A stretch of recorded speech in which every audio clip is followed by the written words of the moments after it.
محمدا عبده ورسوله اللهم صل وسلم وبارك على سيدنا محمد عبدك ونبيك ورسولك النبي الكامل وعلى آله كما يليق بكمالك وعدد كمال أما بعد. Alhamdulillah, segala puji bagi Allah yang telah memberikan rahmat, hidayah serta taufiknya kepada kita pada pagi hari yang penuh kemuliaan ini, tepat di bulan Ramadan. Kita berlingkar ya di tempat ini, di majlis ini, sebagai majlis yang diwariskan kepada kita semua oleh guru kita.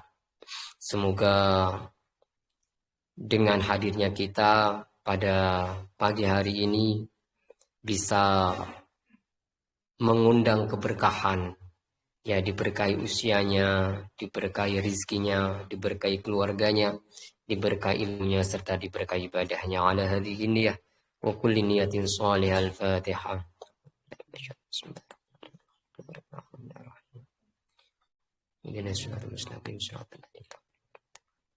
ثم الإخوان من الأنبياء والمرسلين والأولياء والشهداء والصالحين والعلماء العاملين والمصنفين المخلصين وجميع الملائكة المقربين خصوصا الشيخ عبد القادر الجيلاني وأئمة الأربعة كنيسنا بالوصول وفروعه كنيسنا بالوصول وفروعه عبد الله علم الحداد وصول وفروعه سنة سنسيني وصول وفروعه عبد الله الستار وصول وفروعه أبو السيد محمد النبي المالكي وصول وفروعه شيخي مربي روحي الشيخ محمد يتوب وصولي قدس الله سره ونور ضريحهم ويعلي درجاتهم وعد علينا من بركاتهم وعلومهم وأنوارهم ونفعاتهم. لهم الفاتحة.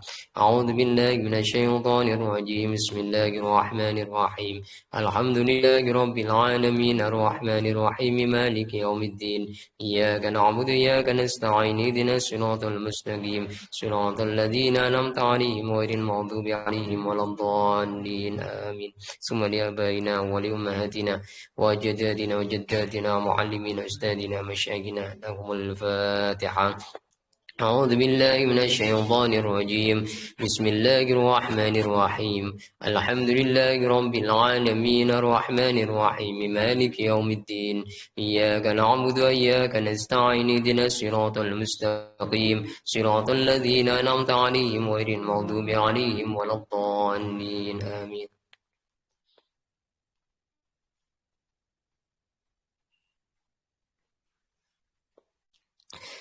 Alhamdulillah, pada pagi hari ini kita hanya mereplay apa yang sering disampaikan oleh Buya terkait dengan perjalanan menuju Allah Subhanahu wa Ta'ala. Sebuah perjalanan yang membutuhkan keteguhan hati, membutuhkan istiqomah, membutuhkan ketulusan dan pengabdian yang total.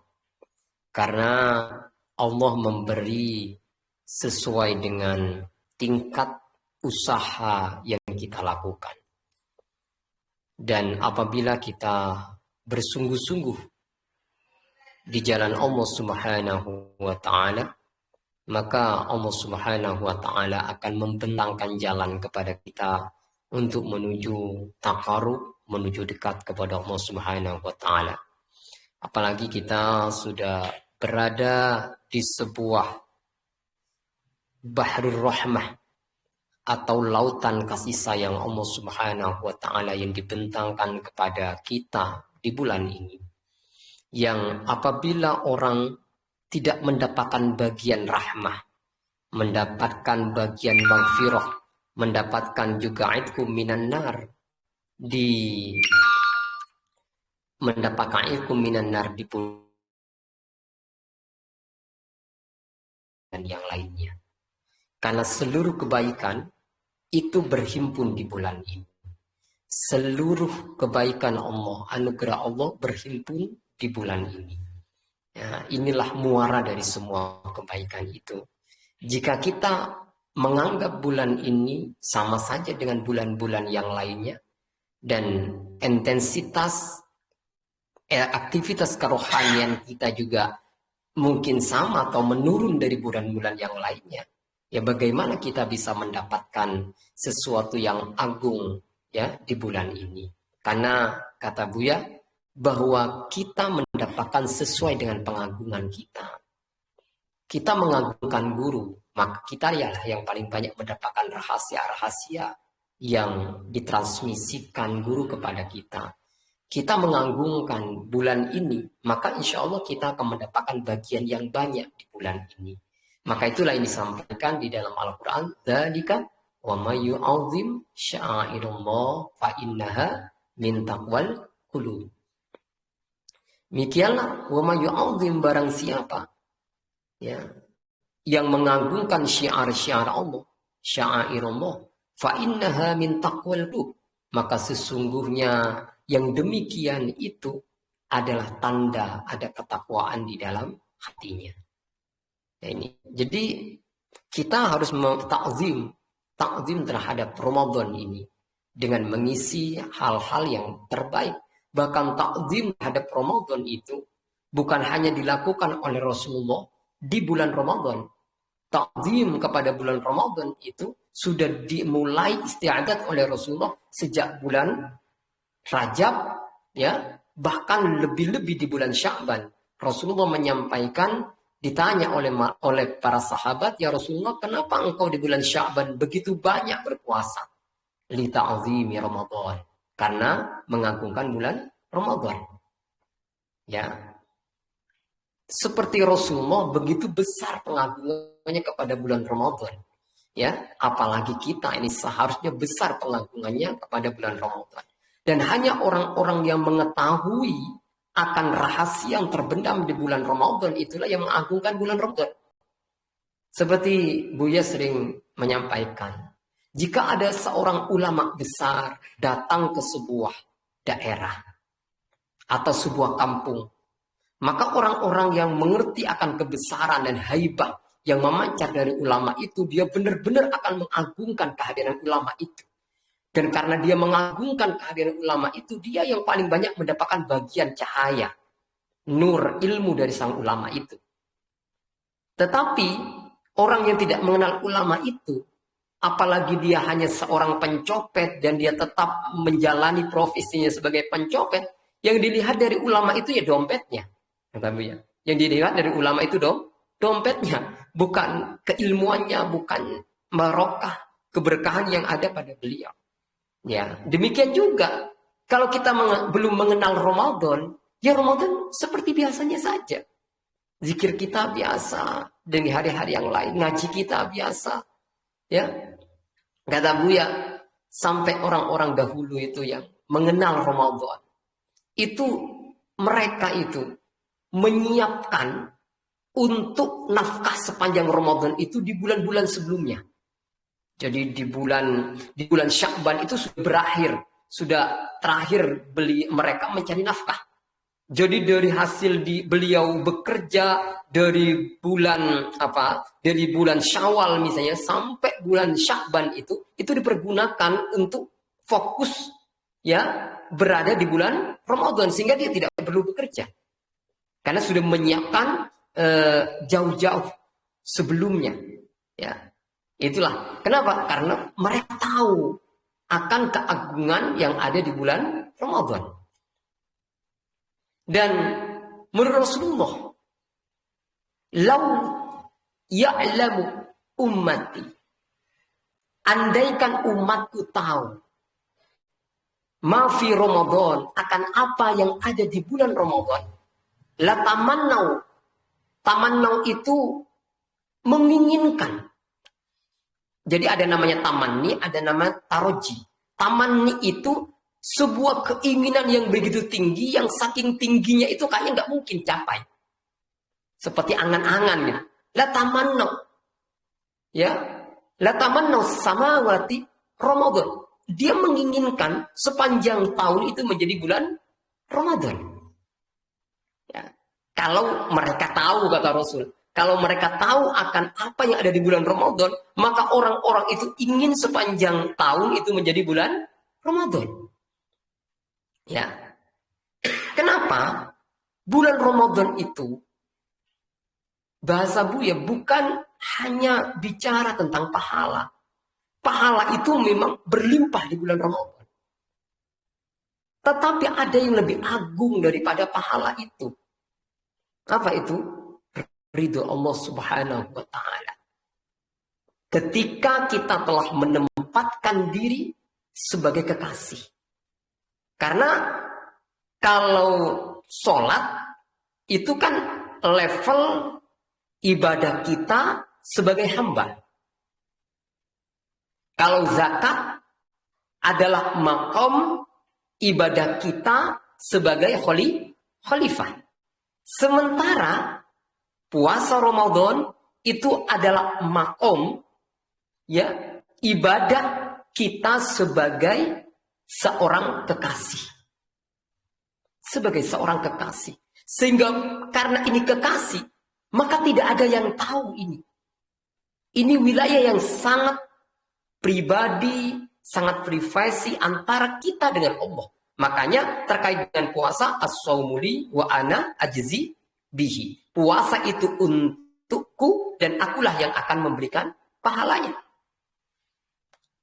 Kullu amal ibni Adam lahu illa siyam as-saumuli wa ana ajzi bihi.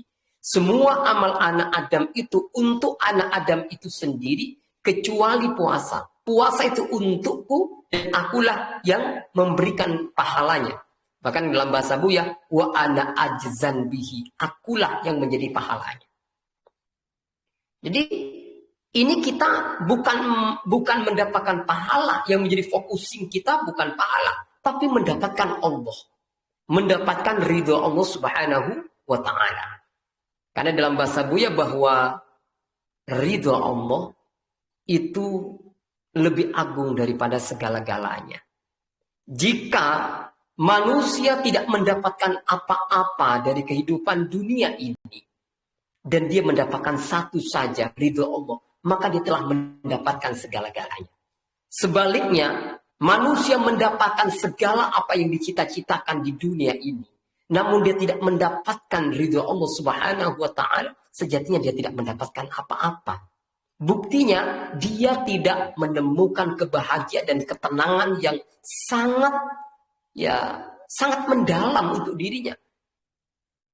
Kebahagiaan yang dia pikirkan, yang persepsi adalah kesenangan yang bersifat dangkal atau kenikmatan yang bersifat dangkal. Ya. Nah, kemudian karena ini, kalau bahasa Buya, ini kita sudah memasuki wilayah sir. Wilayah rahasia Tuhan. Yang malaikat tidak tahu akan berapa besaran amal atau pahala yang kita dapatkan bulan Ramadan ini. Setan pun ada hisnun, ada benteng yang setan tidak bisa menyelinap melalui Ramadan ini. Jadi setan dan malaikat tidak tahu tentang amal ini sudah. Nah, ini hanya antara kita dengan Allah saja. Antara kita dengan Allah. Jadi kan betapa sangat intimnya, betapa sangat sangat dekatnya seorang hamba di bulan Ramadan ini dengan Allah. Sehingga ketika terkait dengan Ramadan, Allah menyampaikan wa idza sa'alaka ibadi anni fa inni qarib. Wa idza sa'alaka, apabila hamba-hambaku, wa idza sa'alaka ibadi, ketika hamba-hambaku bertanya kepadamu. Ya. Wa idza sa'alaka ibadi anni, tentang aku, fa inni qarib, maka sesungguhnya aku ini dekat. Ini kan ada di bulan Ramadan, di ayat apa itu? Saya baca. Iya, ya di Al-Baqarah.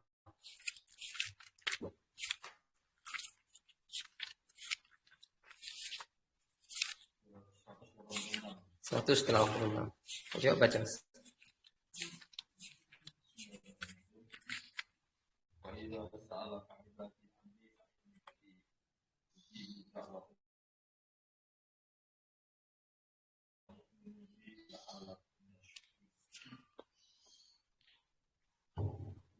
Dan apabila hamba-hambaku bertanya kepadamu Muhammad tentang aku, maka sesungguhnya aku kabulkan permohonan orang dan doa dan iman padaku agar Ya. Jadi bulan Ramadan selain syahrus sabr, syahrul ibadah, ya, juga menjadi syahrul doa, bulan di mana kita memanjatkan doa-doa kepada Allah. Karena doanya orang yang berpuasa itu mustajabah. Tetapi Allah menyampaikan bahwa aku dekat sekali. Aku dekat kepada orang berpuasa. Kenapa tadi? Karena hubungan kita ketika berpuasa dengan Allah Subhanahu wa taala bukan hanya sebagai hamba, bukan hanya sebagai khalifah, tapi juga sebagai kekasih.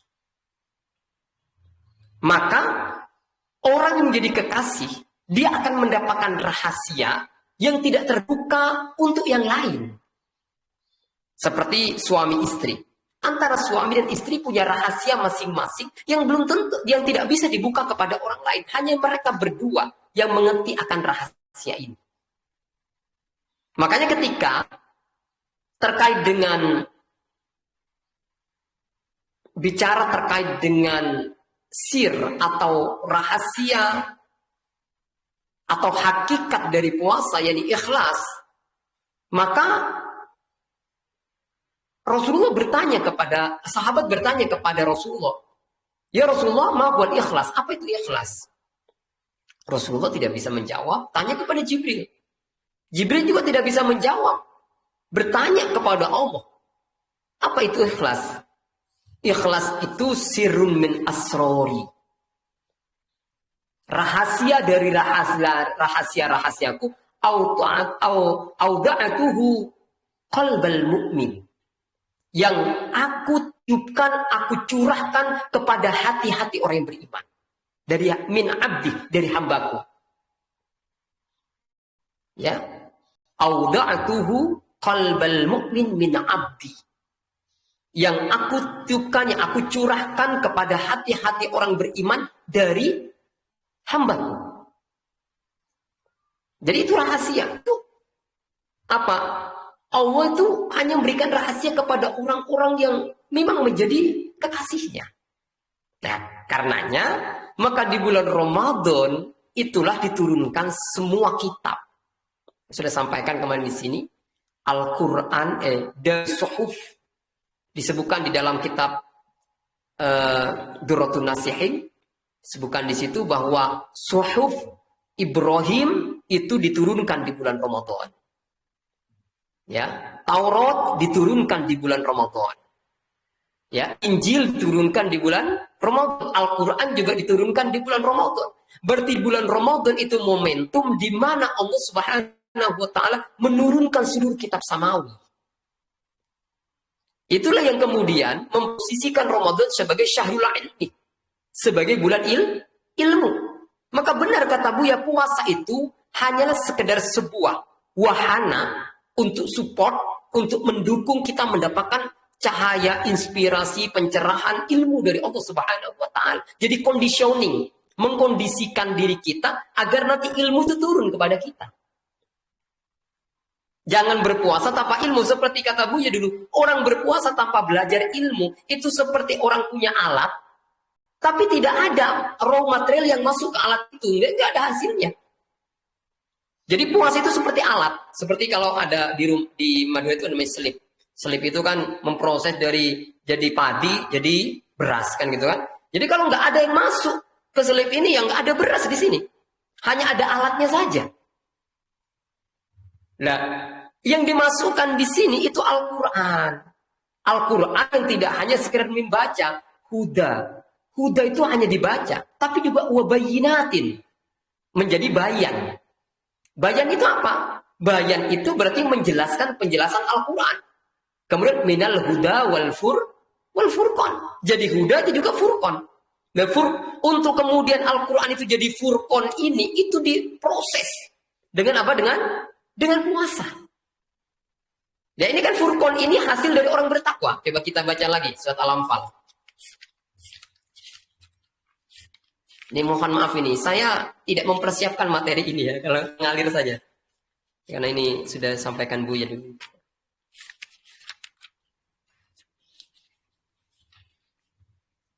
ayat 29.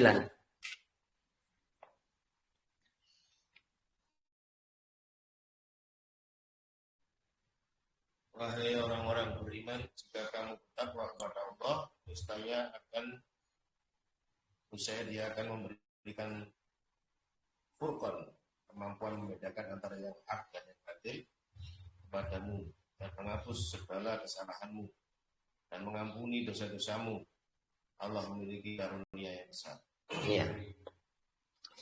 Ini saya jelaskan dulu. Apa bedanya Furqan dengan Al-Quran yang kita baca? Buya menyampaikan, kalau Quran yang kita baca, itu namanya kalam lafzi. Sementara Furqan itu kalam nafsi. Al-Quran yang kita baca itu adalah Al-Quran yang munazalah, yang turun. Jadi Allah melalui Jibril kepada Rasulullah. Sementara Furqan itu adalah Al-Quran Ghariziyah. Al-Quran yang telah dimasukkan, ditiupkan oleh Allah dalam hati manusia. Kalau Al-Quran yang kita baca itu, kata Buya, adalah seperti lampu di jalanan. Kita menaiki mobil, menaiki sepeda motor, ada lampu di jalanan, kita akan selamat sampai di tujuan. Tapi kalau lampu itu padam, lalu kemudian kita juga tidak punya lampu di mobil kita atau di sepeda motor kita, ya kita bisa tersesat. Nah, sementara Furqan itu adalah lampu yang menempel di mobil itu. Andaikan di jalanan itu gelap, tetap dia bisa melaju. Kenapa? Karena ada lampu pada mobil itu. Tapi kalau nggak ada lampu di mobil itu, ya bisa ketabrak. Jadi, kenapa? Karena mobil itu bergantung pada lampu-lampu yang ada di jalanan. Nah itu. Jadi Furqan ini lampu yang muncul dari dalam. Nah ini hanya bisa kita aktifasi melalui ketakwaan. Ketakwaan yang itu artinya kita dengan mengkaji Al-Quran, kemudian juga berpuasa di dalamnya. Makanya Al-Quran dan puasa tidak bisa dipisahkan. Katanya Rasulullah, bahwa nanti yang akan menjadi pemberi syafaat bagi kita nanti ada dua. Puasa dan Al-Quran. Puasa dan Al-Quran. Jadi dua-duanya ini tidak bisa dipisahkan. Kok ada hanya orang berpuasa tapi nggak mengkaji Al-Quran, bukan mengaji. Tidak mengkaji Al-Quran. Ya, tidak mengkaji Al-Quran sama saja. Dia tidak mendapatkan peningkatan secara rohani. Karena tadi seperti orang punya alat, tapi nggak ada raw material atau bahan mentah yang dimasukkan ke alat tersebut. Ini. Dengan demikian, Ramadan ini adalah menurunkan Al-Quran yang bersifat kalam nafsi di dalam hati manusia. Dan kata Buya, bedanya apa antara kalam nafsi sama kalam nafsi? Kalau kalam lafzi itu, bagi kita sudah selesai. Terdiri dari 30 juz. Ya, sementara kalam nafsi itu diturunkan oleh Allah secara berangsur-angsur. Melalui proses i'tikaf, melalui proses mujahadah, melalui proses yang penuh dengan amal-amal ibadah, itu bisa mengakses namanya kalam nafsi. Tapi kata Buya, itu tidak langsung utuh. Mungkin pertama 20%. Ya seperti kalau kita sedang ngirim data gitu, ngirim data ke HP kita itu 20, ya 30, 40, begitu. Mungkin tahun kemarin kita sudah sampai 10%. Dan tahun ini harus ada peningkatan. Jangan sampai berkurang jadi kok balik lagi gitu kan. Jadi 10 jadi 5. Karena ternyata semangat kita menurun. Makanya kan agar semangat kita naik terus, Buya kan memberikan semacam ba'is atau pendorong bagi kita untuk mengisi malam pertama Ramadan dengan amalan-amalan yang mendekatkan diri kepada Allah melalui baca Jauzan Kabir. Jauzan Kabir itu kan ingin nusron dari Allah. Nanti bagaimana pada saat 10 hari terakhir itu kita selalu diberi kekuatan oleh Allah. Anak tidak rewel, istri tidak rewel, kita mudah datang ke tempat i'tikaf kan begitu. Karena kalau Allah menolong kan begitu dimudahkan. Kadang-kadang Ya kalau istri rewel ya nggak bisa, nggak bisa mas saya nggak sekarang nggak boleh misalnya gitu, ya nggak bisa, ya toh. Tapi alhamdulillah alhamdulillah sama dibimbing Buya, kita setelah juga Buya meninggalkan kita, masih kita tetap i'tikaf. Dan alhamdulillah i'tikaf kita justru semakin semangat ya, semakin semangat. Ya, semoga nanti teman-teman di bulan Ramadan ini 10 hari pertama benar-benar kita memanfaatkan i'tikaf itu untuk mengakses namanya Al-Qur'an yang living ini, living Quran, Al-Qur'an yang hidup ini. Nah, itu jadi kalau ini sudah selesai, tapi kalau ini berangsur-angsur 20, nanti 30, 50, mungkin kapan nggak ngerti kapan 100-nya. Itu nggak sampai 100, 50 nggak sampai gini kan. Nah, kalau Rasulullah itu yang nafsi ini sudah turun duluan, sudah ada dalam diri Rasulullah. Kemudian yang labdi itu berangsur-angsur. Diturunkan secara berangsur-angsur, itu bedanya kita dengan Rasulullah. Ya. Jadi kalau kalam nafdi di hadapan Rasulullah diberikan secara berangsur-angsur, tapi kalam nafsinya langsung diberikan seketika itu pula ketika Rasulullah itu bersama dengan Sayyidina Jibril. Kalam nafsinya sudah masuk duluan. Ya. Nah, kita ini begitu. Nah, sekarang bagaimana cara mengaktifasi kalam nafsi ini? Ini kan yang kita focusing di dalam setiap kajian-kajian Buya. Karena kita memandang diri kita sudah selesai terkait pahala, karena pahala sudah banyak diungkapkan, disampaikan. Bukan berarti kita mengabaikan pahala. Pahala penting, karena pahala itu bisa memberikan semacam dorongan kita untuk bisa sampai. Ya, ini seperti bekal rohani bagi kita untuk bisa sampai pada tujuan yang esensial. Ya, nggak bisa kita melakukan sesuatu dalam keadaan maksiat kan gitu kan? Kita tidak bisa mencapai kebaikan dengan keadaan maksiat, tidak bisa. Kita hanya bisa mendapatkan kebaikan dengan cara-cara yang baik kan gitu. Ya pahala tetap ini, tapi ini kita melampaui kita melintasi pahala ini, bukan berarti mengabaikan pahala. Pahala tetap menjadi hal yang kita butuhkan ya, untuk menjadi support system yang memberikan dukungan kepada kita untuk sampai pada hasil akhir ini. Nah, kemudian Buya menyampaikan, jadikan bulan Ramadan ini sebagai bulan mujahadah. Syahrul mujahadah. Ya, syahrul mujahadah. Yang mujahadah kita lebih fokus di bulan Ramadan ini adalah membenahi hawa nafsu. Membenahi hawa nafsu. Jadi orang yang telah mampu melampaui dan melipat hawa nafsunya itu dalam kendali dia, maka dia akan menarik surga saat ini. Jadi orang ini ketika sudah melampaui nafsu, ya, dia sudah merasakan surga sekarang. Coba kita baca di surat An-Nazi'at ayat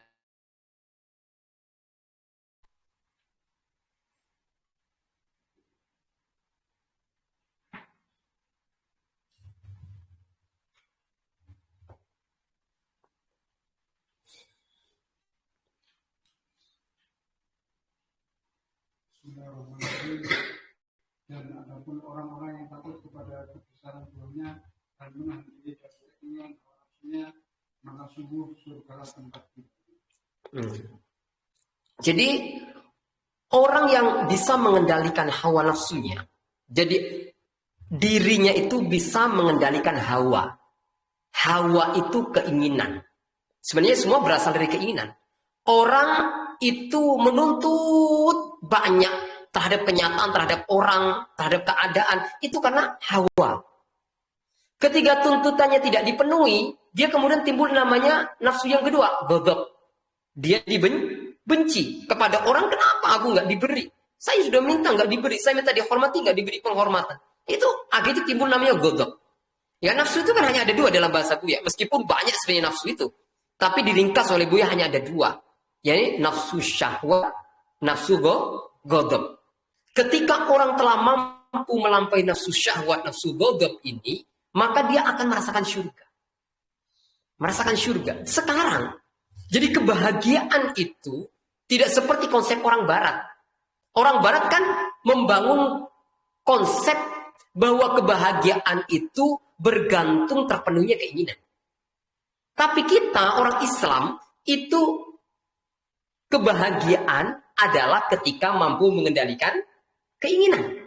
Konsep yang berbeda. Kita ini kan orang Islam, tapi cara pandang kita seperti orang Barat. Saya bahagia kalau saya sudah punya rumah. Saya bahagia kalau saya sudah punya mobil. Saya bahagia kalau saya punya ini. Itu artinya kebahagiaan dia ditunggu sampai apa yang diinginkan tercapai. Padahal kan ini konsep orang Barat. Coba kita baca surat, kalau tidak salah surat Ali Imran.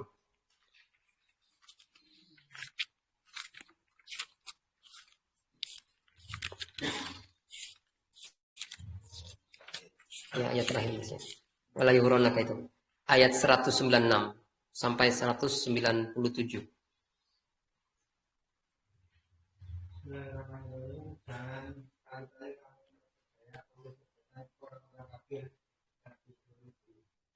Itu hanyalah sementara. Kemudian kembali mereka ialah itu. Iya. Ini. Jadi Buya pernah cerita, pernah sampaikan.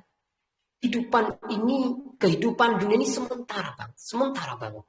Kenikmatannya sementara. Makan itu nikmat. Tapi kalau kebanyakan nikmat, terlalu banyak juga tidak nikmat. Apa sih dari dunia ini yang menikmatkan buat kita? Kata Buya, bahwa makanan ya yang paling enak itu adalah apa? Apa itu? Burung, apa itu nih? Sarang burung, walet ya, sarang burung walet. Itu dari ilar. Ilarnya burung walet. Minuman yang paling nikmat itu madu. Itu juga sebangsa ilar. Ya. Kemudian pakaian yang terbaik sutra juga dari apa itu? Ilarnya ulat sutra. Ya. Sebangsa ilar yang kata Bu selalu mengatakan ilar itu yang disukai. Dan itu kenikmatannya walaupun banyak sekali kenikmatannya sementara. Dari kehidupan dunia ini yang paling menjadi impian orang ketika sudah sampai laki-laki itu ya, laki-laki. Kalau sudah punya kedudukan ini sudah bisa mencapai ini, ingin nambah istri. Ya. Zuyyina lin-nasi hubbus syahawat minan nisa wal banin wal qanatir. Zuyyina lin-nasi dihiaskan bagi manusia dinas hubbus syahawat minan nisa, kecintaan syahwatnya kepada perempuan. Kata Buya, puncak dari semua kenikmatan dia menikah itu. Lalu kemudian menikah itu berapa lama nikmatnya? Berapa menit sih nikmatnya itu? Nah, itulah kehidupan dunia. Ya, kehidupan dunia. Lah itu kita menyadari ketika keinginan kita terpenuhi, itu sepertinya kita sudah bahagia. Tidak ternyata. Justru kebahagiaan ketika mampu mengendalikan keinginan.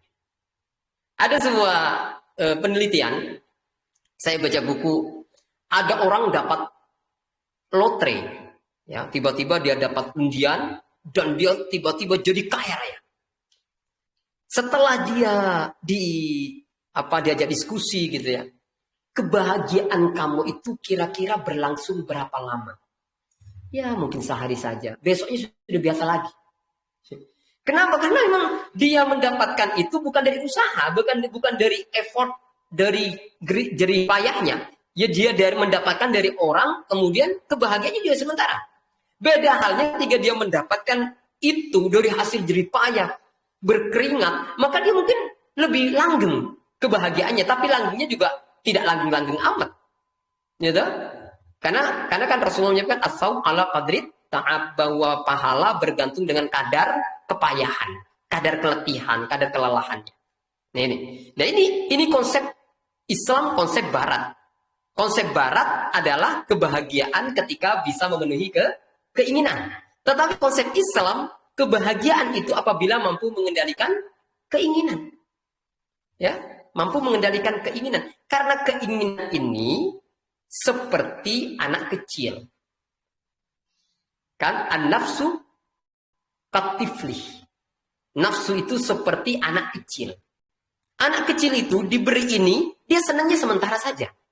Besok dia minta lagi. Ini sudah kadang dibuang sudah ini. Yang baru kemarin beli itu sudah dibuang, minta yang baru lagi. Diberi lagi, sudah nggak bertahan lama, diberi yang bahkan udah tergeletak di mana-mana, dia minta yang baru lagi. Ya itulah nafsu. Buya itu pernah bercerita dulu di masjid. Itu loh, ada anaknya Pak Kholik, minta mainan. Sampai nangis-nangis minta mainan. Ya, sampai gerung-gerung sampai wes itu akhirnya diberikan. Setelah dibelikan, baru 1 hari udah nggak suka dengan mainan itu. Dia suka mainan yang lain. Itu dulu yang ditangis-tangisi. Ditangis-tangisi sudah didapatkan, ternyata akhirnya biasa-biasa aja. Kita kan kadang begitu kan. Kita kan menginginkan, ini kalau dengan ini aku nggak bahagia. Gitu. Nggak bahagia. Akhirnya kita dapat. Itu biasa-biasa aja ternyata. Biasa aja. Nah, saya mengimpikan kuliah di UNER. Tapi kandas. Ya kan? Saya mau bertanya kepada kamu yang sudah masuk di UNER. Gitu kan? Bagaimana perasaan kamu sebelum masuk di UNER? Saya pingin masuk ke UNER. Tapi setelah masuk di UNER gimana? Ya biasa aja ternyata. Nah itu kan? Biasa aja. Biasa aja. Nah itulah kehidupan dunia seperti itu. Nah, maka kemudian dibuatlah Ramadan untuk apa tadi? Untuk bisa mengendalikan 2 hal ini. Nafsu syahwat, nafsu ghadab. Coba kita baca lagi. Mana bisa kita baca di surat Ali Imran ayat 133 134.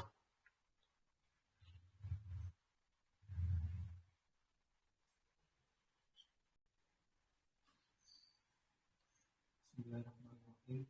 Dan bersegeralah kamu mencari ampunan dari Tuhanmu, kamu mendapatkan surga yang luasnya luas langit dan bumi, yang disediakan bagi orang-orang yang bertakwa, yaitu orang-orang yang bertakwa bagi waktu lapang maupun sakit, dan orang-orang yang menahan amarahnya dan memaafkan kesalahan orang lain. Dan Allah mencintai orang yang berbuat baik. Iya.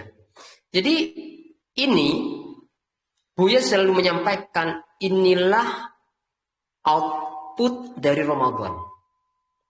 Yang orang apabila melakukan ini sampai pada di sini, maka wasari'u ila maghfiratin min rabbikum wa jannatin arduhas samawati wal ardu 'iddat lil muttaqin. Ya, bersegeralah kalian kepada ampunan Allah dan kepada surga yang luasnya seluas langit dan bumi. Ya, yang dijanjikan bagi orang bertakwa. Ya, kata Buya, ini bukan surga di akhirat. Ini surga di dunia. Karena surga di akhirat itu minimal 10 kali lipat dari luasnya langit dan bumi. Karena menurut beliau bahwa setiap kebaikan itu dilipat gandakan 10 kali lipat itu minimal. Kan ada 10, 70, 700 sampai tak terbatas. Ini bukan surga di akhirat. Tapi surga di dunia. Nah, surga ini bisa dicapai dengan apa? Alladzina yunfikuna fis-sarra wad-dharra. Dia yang menafkahkan hartanya dalam keadaan lapang atau sempit. Jadi dia yang fokusnya itu tidak lagi menuntut. Orang menuntut itu, besar atau kecil, itu pasti menderita. Tetapi memberi itu akan membuat kita bahagia. Karena memberi itu seperti zakat, memupuk kebahagiaan. Memupuk kebahagiaan memberi itu. Nah ini orang yang memberi, orang yang memberi ini karena dia kata Buya kontra ideas. Dia mengkonter kebiasaan nafsu. Kebiasaan nafsu kan menuntut. Maka kita counter kebiasaan nafsu ini dengan memberi. Jadi kalau kita sekarang ingin menginginkan sesuatu, kita usahakan justru kita mencari sebaliknya. Apa? Memberi. Kan nafsu ini kan dilawan dengan cara sebaliknya. Seperti nafsu suka tidur, maka kita mengurangi tidur. Nafsu suka bicara yang ngalur tidur, kita mengurangi berbicara. Ya kan? Nafsu suka bergaul duniawi, kita mulai mengurangi dengan uzlah. Kan begitu? Itu. Kalau nafsu suka makan, minum, ya kita mengurangi makan, minum. Karena nafsu itu saja. Mengurangi. Lah ini, nafsu itu suka menuntut. Suka meminta. Suka mendapatkan yang lebih. Namanya rakus. Maka kerakusan ini haruslah kita counter dengan cara memberi. Ya, ternyata memberi itu harus dilatih. Kalau kita tidak latihan memberi, ya nggak bisa. Ya, latihan, kalau nggak melatih memberi, nggak bisa. Suatu saat kan ada orang yang bakhil gitu kan. Dia makan banyak itu. Ya, makan banyak, kemudian ternyata keselak di sini. Ini nggak bisa keluar, nggak bisa masuk. Akhirnya harus dioperasi. Ya, kata dokter, Pak, tolong kamu muntahkan makanan itu. Wah, bagaimana aku muntahkan? Eman dong, katanya. Saking emannya sama makanan. Padahal kalau dia tidak muntahkan itu berbahaya bagi dirinya. Gitu? Tolong muntahkan. Enggak mau saya muntahkan. Dia enggak mau muntahkan, ya enggak bisa masuk. Akhirnya sakit. Ya kenapa tadi? Karena dia tidak berlatih melepaskan. Tidak berlatih melepaskan. Suatu saat, kata dia itu, ada orang yang mau tenggelam. Tenggelam. Dia sudah tidak terbiasa memberi. Mau tenggelam, mau ditolong.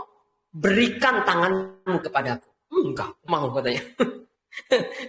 Baru kemudian bagaimana caranya? Ambillah tanganku, katanya dia. Yang mau nolong itu bilang, ambillah tanganku. Kalau sudah ngambil, dia ngambil. Dia ambil kemudian ditolong. Jadi hanya mengubah katanya saja. Pertama, berikan tanganmu kepadaku. Ya, nggak mau dia memberikan tangannya. Ya, akhirnya dirubah bahasanya, ambillah tanganku. Nah, akhirnya dia bisa ditolong gitu. Ya, kenapa? Kan itu artinya bahwa memberi itu tidak bisa tanpa dilatih. Karena kadang kita mikirnya banyak kan. Ini kalau diberi ini berkurang dong.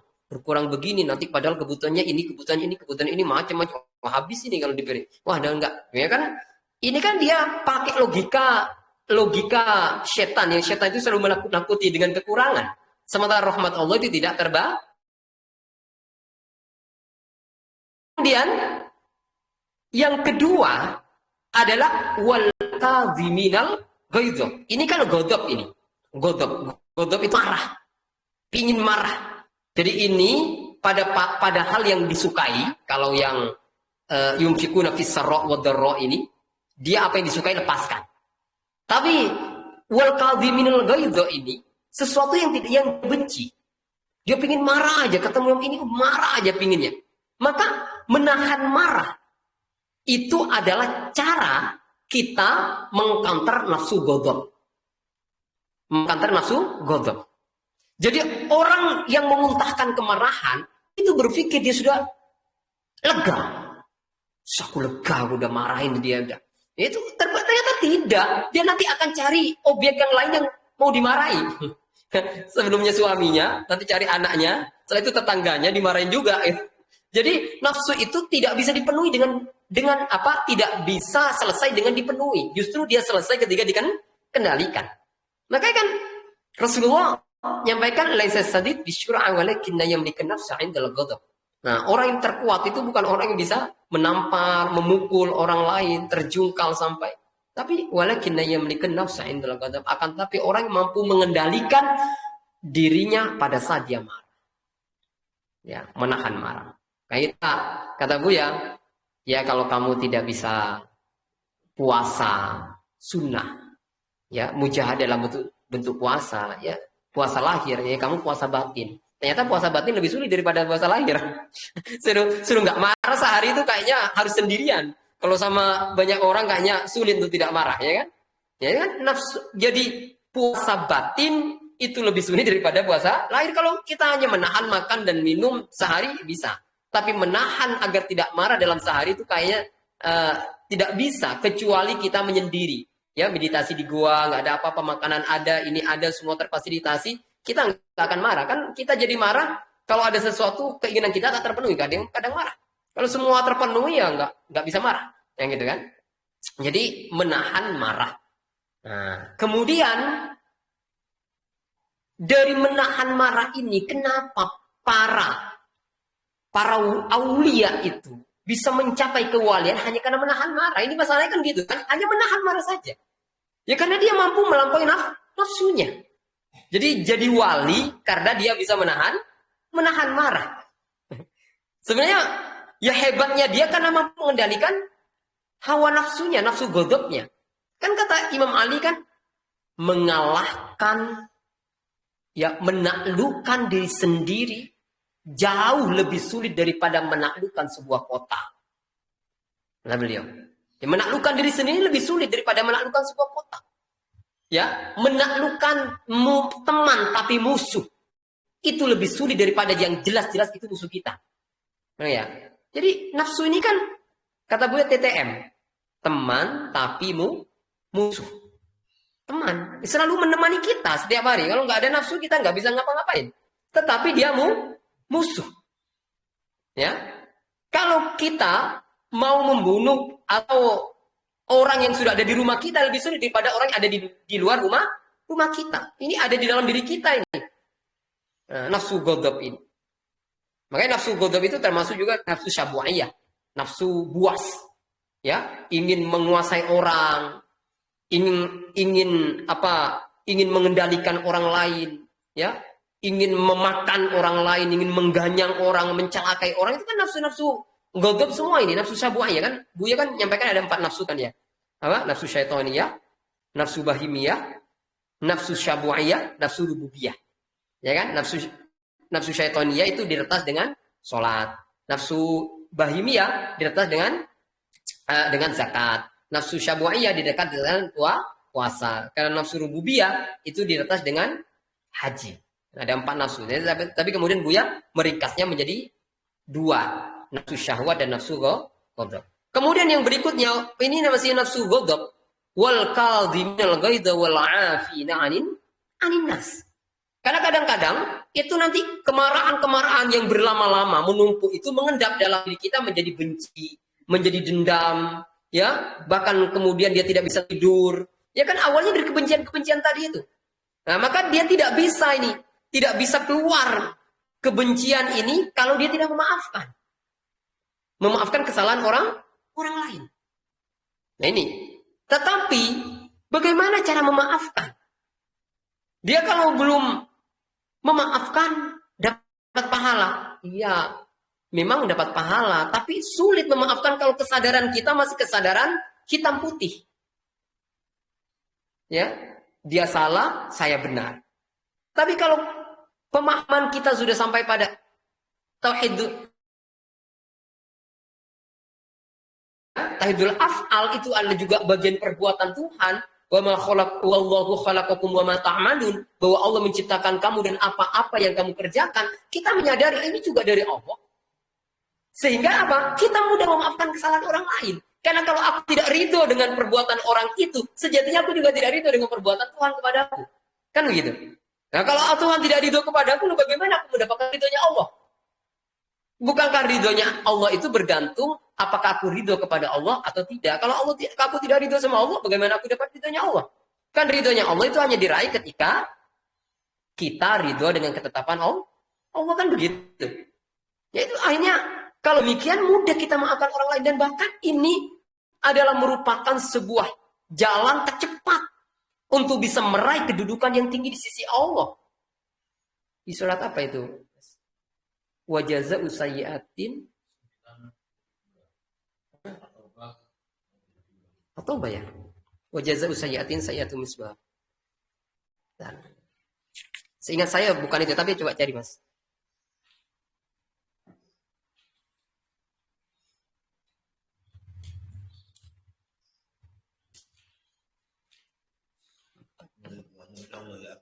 Bukan. Wa jazaa'u sayyi'atin sayyi'atu misluha faman 'afa. Kayaknya surat surat Asy-Syura mungkin. Ya, 4. Ya, 40 sama 41 ya Mas ya. Asy-Syura 4, suratnya 42 ya. Ya baca.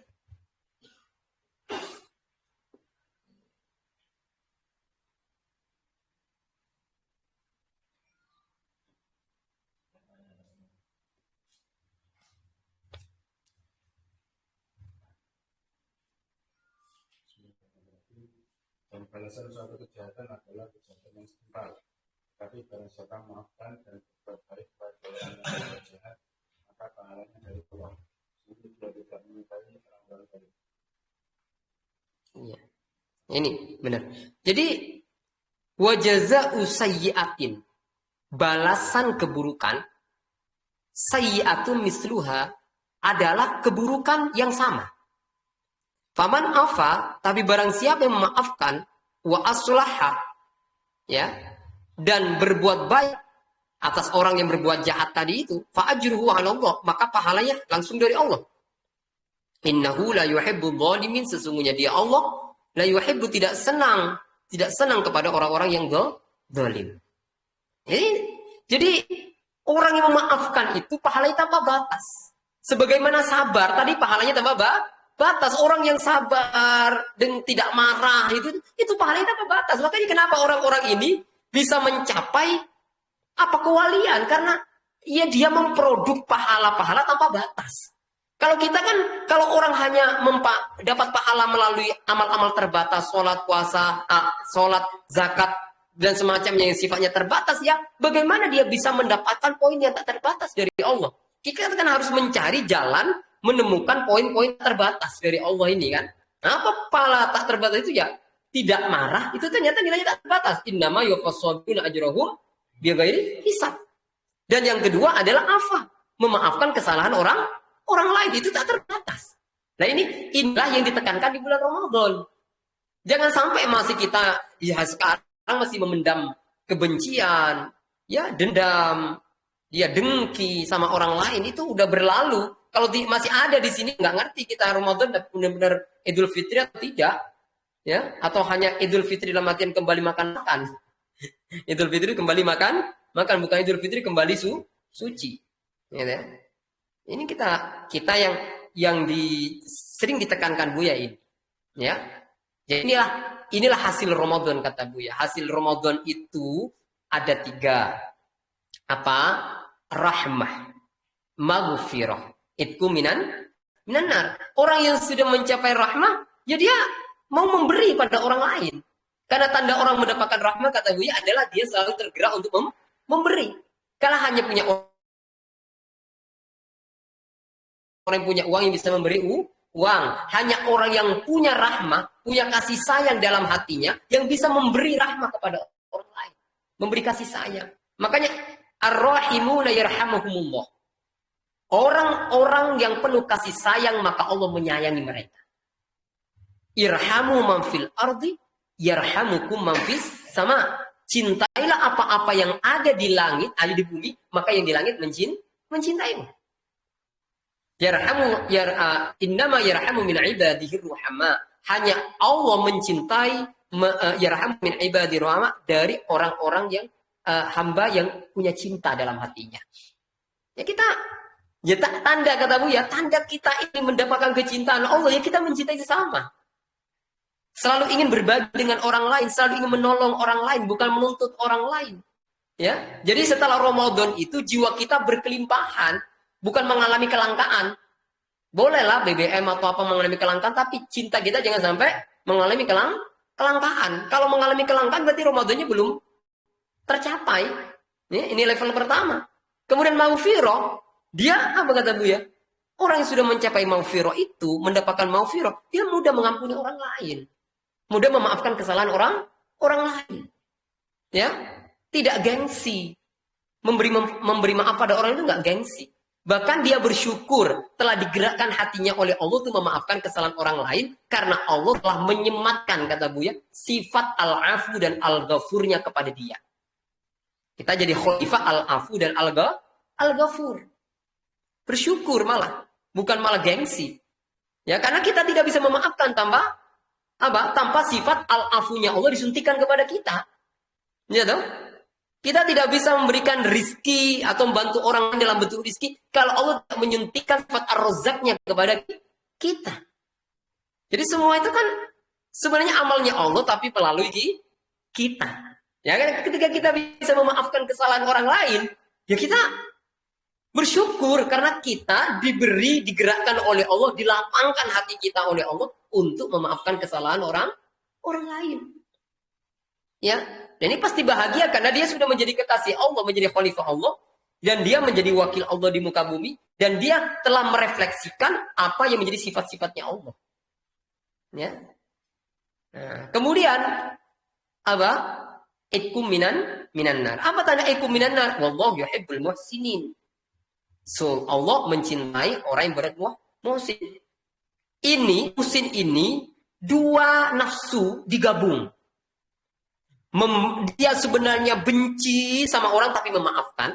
Bukan hanya memaafkan tapi memberi orang berbuat baik kepada orang berbuat jahat. Ini kan dua ini. Hatinya memaafkan, kemudian membantu orang menolong orang yang berbuat jahat sama dia. Kan ini dua kan. Yang pertama kan tadi kan memberi fokusnya kepada siapapun memberi. Ini kemudian memaafkan. Ini kedua-duanya masuk ini. Ya, ini orang berbuat jahat bukan hanya dimaafkan, tapi juga diperlakukan baik, dibantu oleh kita. Itu namanya muhsin. Dan orang ini itu minanar. Terbebas dari apa? Api neraka. Maksudnya apa? Dia terbebas dari penderitaan. Ya, terbebas dari penderitaan. Ya kan orang kalau memaafkan mungkin tingkat pertama boleh ya sudah saya maafkan tapi saya tidak mau lagi melakukan apa-apa sama dia. Tidak mau berurusan lagi sama dia. Ya kan? Itu kan banyak orang begitu. Saya sudah maafkan kesalahan tapi sudah ada lagi urusan saya dengan dia. Dan nggak perlu ada transaksi atau apa lagi dengan dia. Tapi ada orang yang udah maafkan saya tapi tetap berjalan seperti normal seperti biasanya. Ini kan sulit begini. Ini orang muhsin. Nah, kalau sudah muhsin berarti kan innallaha la ma'al muhsinin. Sesungguhnya Allah bersama orang-orang muhsin. Coba terakhir kita baca di surat kalau tidak salah Al-Ankabut. 69.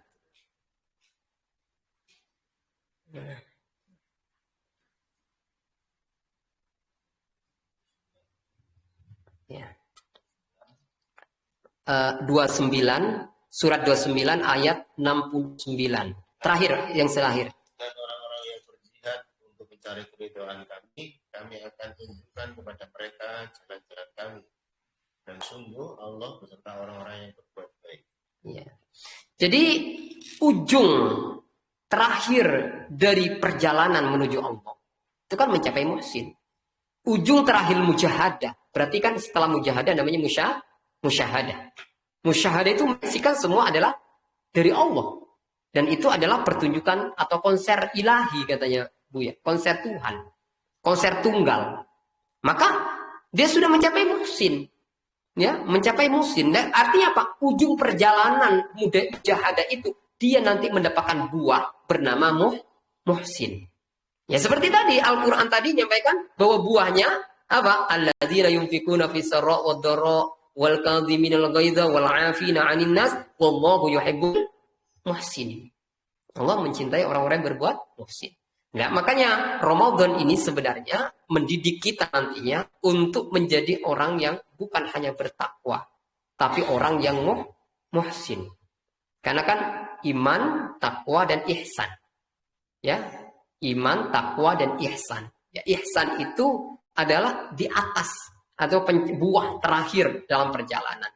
Ya, dan apabila orang muhsin, ya, maka dia sampai pada surat Al-Anfal tadi dan juga surat At-Taubah. Coba kita, ini sering juga disampaikan Bu ya. Surat At-Taubah. Surat At-Taubah itu surat 9. Saya cari dulu. Saya lupa ayat berapa begitu. At-Taubah ini banyak. 91 surat At-Taubah. Tidak ada dosa karena tidak pergi berperang atas orang yang lemah, orang yang sakit, dan orang yang tidak meroleh apa yang akan mereka infakkan. Apabila mereka berlaku ikhlas kepada Allah dan Rasul-Nya, tidak ada alasan apapun untuk menyalahkan orang yang berbuat baik, dan Allah Maha Pengampun lagi Maha Penyayang. Jadi ma'alil muhsinin min sabil, tidak ada jalan bagi orang-orang muslim itu diperlakukan salah, dianggap salah. Karena dia sudah muslim, semua itu ikut dengan apa yang disampaikan Allah. Dia melakukan satu gerakan Tuhan. Nah, ini kan sama dengan surat Al-Anfal tadi. Coba, Al-Anfal tadi yang tadi itulah. Al-Anfal itu surat berapa tadi?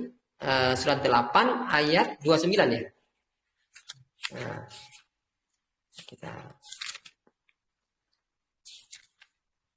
yang 29 tadi kan.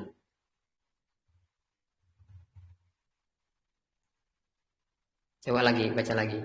Hai orang-orang yang beriman, jika kamu bertakwa kepada Allah, saya tidak akan memberikan korban kemampuan yang berbeda antara yang dekat dan yang lebih.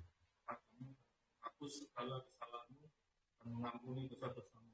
Allah memiliki karunia yang besar. Ya, jadi ini seperti memberikan penggambaran kepada kita, buah dari puasa itu takwa. Buah dari takwa itu furqan. Dan furqan itu ya muhsin itu. Ya, apa tadi? Ini ya, in tattaqu, jika kalian bertakwa kepada Allah. Maka jawabannya, ini kan in syartiyah. Jawabannya, ya ja'al lakum. Maka Allah akan menjadikan bagi kalian furqan. Ya, furqan. Wa yukaffir ankum. Yukaffir ini fi'il mudhari'. Fi'il mudhari' itu adalah sekarang dan masa yang akan datang. Berarti terus menerus mendapatkan peleburan dosa. Wa yaghfir lakum, ini sama.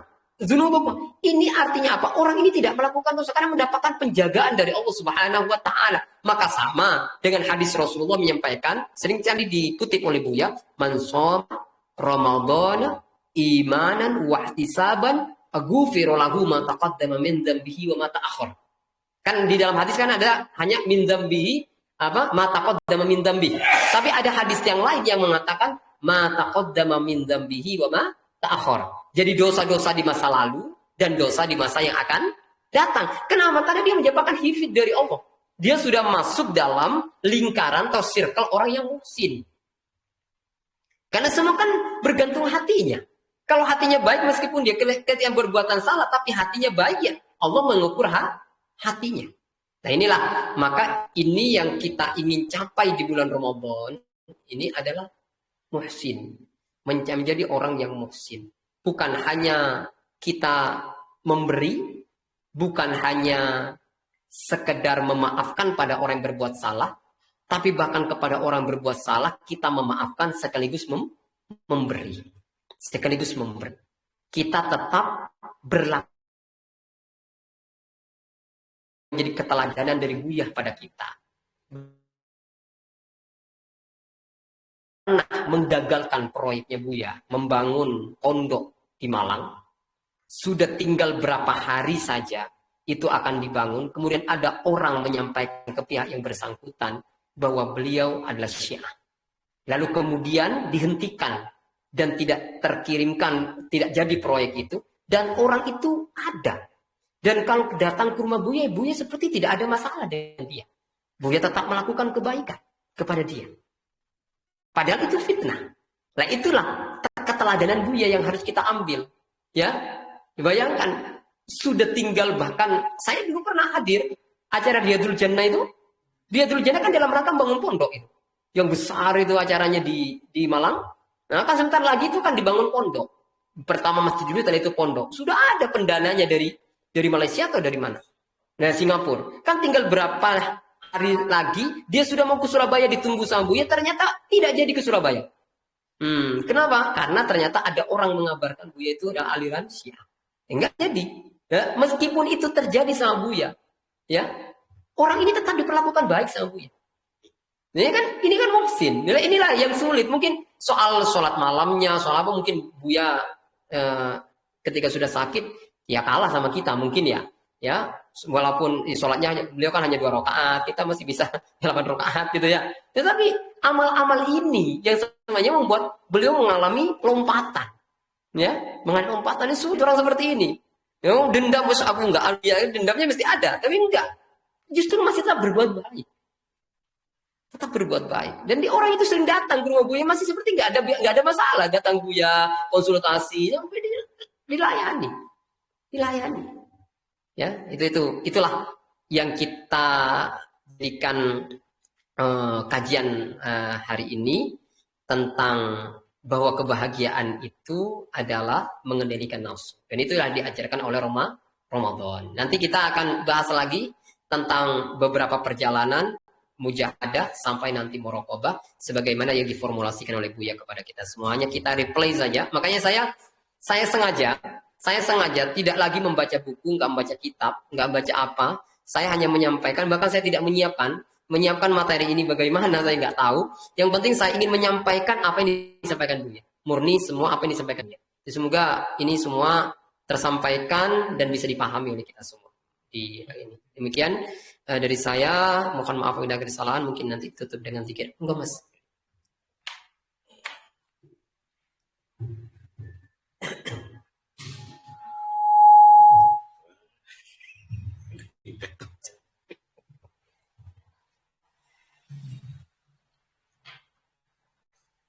أشهد أن لا إله إلا الله أستغفر الله أسألك الجنة وأعوذ بك من النار أشهد أن لا إله إلا الله أستغفر الله أسألك الجنة وأعوذ بك من النار أشهد أن لا إله إلا الله أستغفر الله أسألك الجنة وأعوذ بك من النار اللهم إنك عفو كريم تحب العفو فاعف عنا يا كريم اللهم إنك عفو كريم تحب العفو فاعف عنا يا كريم اللهم إنك عفو كريم تحب العفو فاعف عنا يا كريم أشهد أن لا إله إلا الله أستغفر الله أسألك الجنة وأعوذ بك من النار أشهد أن لا إله إلا الله أستغفر الله أسألك الجنة وأعوذ بك من النار أشهد أن لا إله إلا الله أستغفر الله أسألك الجنة وأعوذ بك من النار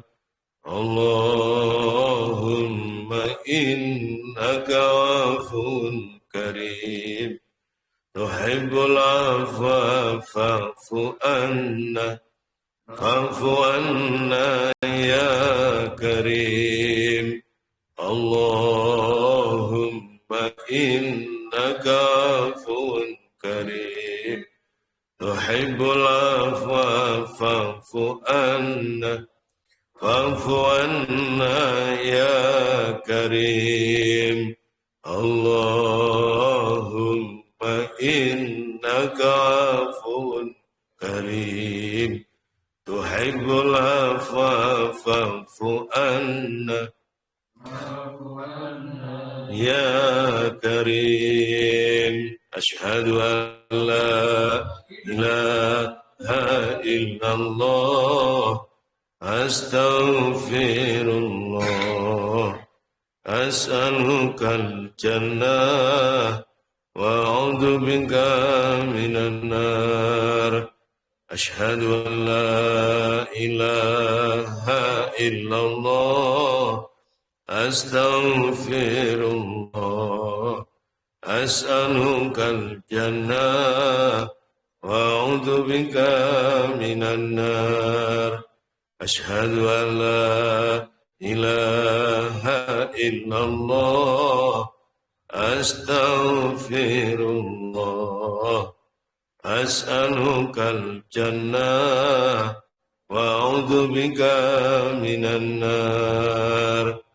اللهم إنك عفو كريم تحب العفو فاعف عنا يا كريم اللهم إنك عفو كريم تحب العفو فاعف عنا يا كريم Allahumma innaka afuwun karim tuhibbul afwa fa'fu anna ya karim. Sen hadir di Rabbil Khina Syekh Muhammad Yali Kasulan Al-Fatihah.